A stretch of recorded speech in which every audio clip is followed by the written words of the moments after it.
10 دقيقة مضت من زمن الشوط، او 20 دقيقة بمعنى اصح، 20 دقيقة وباقي 25 دقيقة على نهاية الشوط الثاني والمباراة. وشبابنا ان شاء الله راح يصفقونا. وليد، يلا وليد، وليد ماشي، منطلق وليد وما مع احد، بحاول يمر برضه كرة معاه، ماشي بمررها لفهد من بعيد فوق ناحية المرمى، جول! هذا جول هدف النصر بهدفين، وفعلا حط فهد العريفي هدفين. برافو يا فهد يا عريفي، يا سلام، كورة جميلة. شوف وليد، شوف وليد عدى من واحد وصلح كورة لفهد العريفي اللي صوبها قذيفة أرض جو، سكنها في حلق المرمى، معلنا هدف بهدفين للنصر السعودي.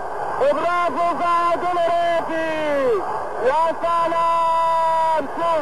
شوف فهد، تسلم يمينك يا فهد، تسلم يمينك يا فهد يا عريفي، هدف جميل بهدفين.